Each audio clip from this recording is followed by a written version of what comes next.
Pada bagian kedua, Cak Nur mengulas mengenai disiplin ilmu keislaman tradisional. Yang pertama adalah mengenai ilmu kalam, di mana menurut Cak Nur, ilmu kalam merupakan salah satu dari 4 disiplin ilmu keislaman yang tumbuh menjadi tradisi kajian tentang agama Islam.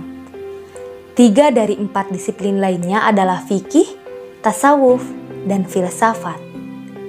Ilmu kalam menurut Cak Nur adalah disiplin ilmu mengenai ketuhanan dan variasinya, atau dalam istilah lainnya ilmu teologi. Namun tidak sama dengan teologi yang dimaksudkan dalam agama Kristen. Di Indonesia, disiplin ilmu kalam merupakan kegiatan yang tidak bisa ditinggalkan, khususnya yang ada pada jenjang pendidikan madrasah. Ini terlihat dari pemahaman umum masyarakat kita mengenai ketuhanan yang Maha Esa yang tercantum dalam sila pertama Pancasila.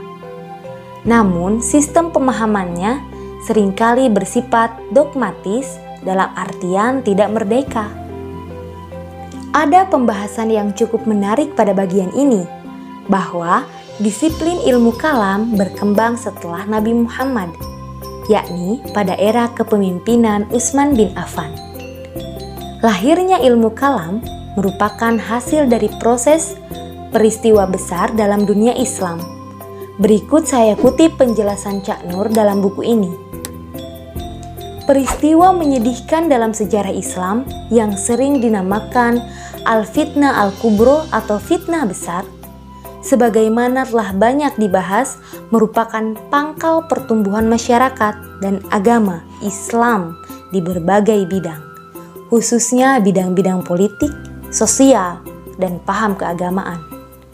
Maka, ilmu kalam sebagai suatu bentuk pengungkapan dan penalaran paham keagamaan juga hampir secara langsung tumbuh dengan bertitik tolak dari fitnah besar itu. Lanjut pada pembahasan bagian ketiga, yakni membangun masyarakat etika, di mana alam semesta ini adalah hal yang nyata bagi umat manusia, dengan kenyataan yang nampak sangat memberi pengaruh langsung pada manusia itu sendiri. Dijelaskan juga bahwa manusia benar-benar paham dengan keberadaan dan kenyataan alam ini, agar manusia bisa mengambil sikap dan tindakan yang benar sesuai dengan hukum-hukum Allah. Dengan memahami realitas alam semesta, maka manusia juga akan mampu membangun dan membentuk suatu tatanan umat manusia yang baik dan benar sesuai dengan sunatullah. Bahwa prinsip-prinsip sunatullah tidak bertentangan dengan masa depan umat manusia, yakni peradabannya.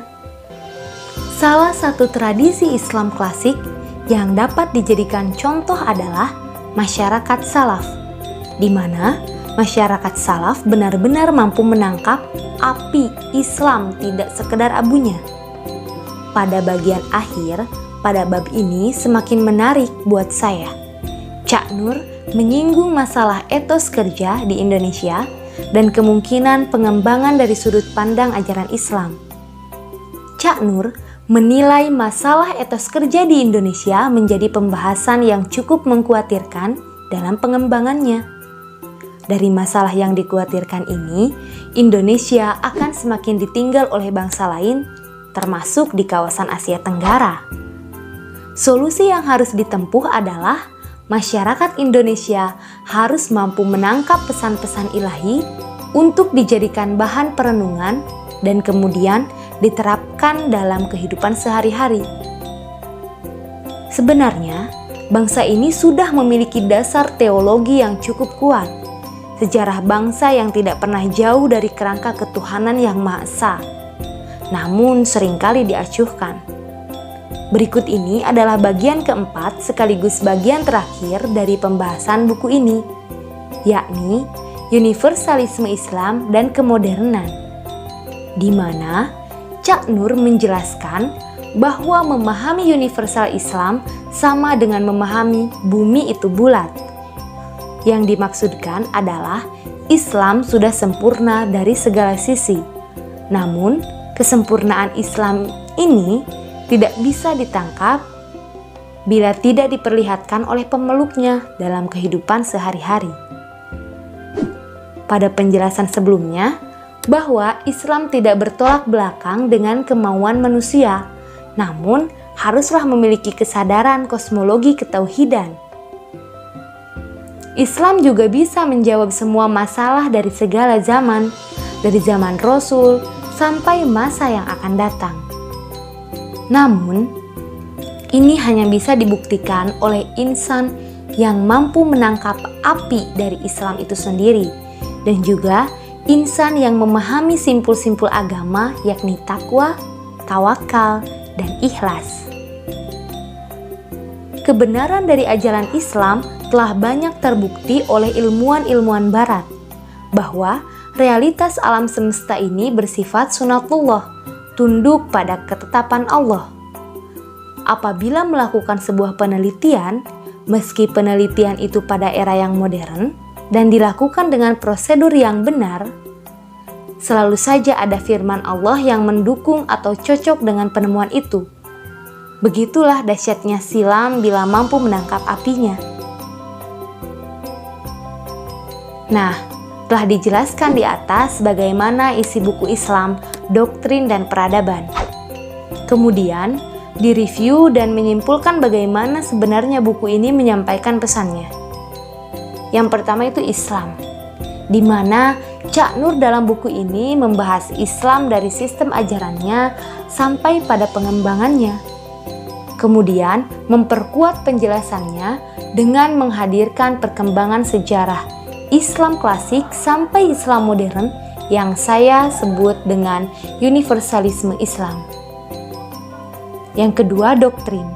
Kata doktrin dalam buku ini adalah dimaknai dengan pengaruh, yakni pengaruh Islam dari semenjak perkembangannya telah masuk pada segala sisi kehidupan umat manusia, baik itu kalangan Islam sendiri maupun umat agama lain.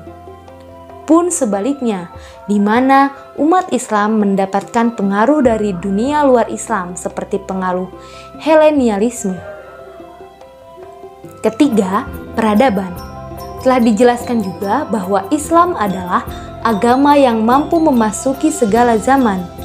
Dari sinilah Islam meninggalkan jejaknya hingga membentuk peradaban yang kokoh. Islam benar-benar telah memberi pengaruh yang luar biasa terhadap peradaban-peradaban yang sudah ada dan kokoh, hingga akhirnya mampu membentuk peradabannya sendiri, dan sampai sekarang masih sangat berpengaruh.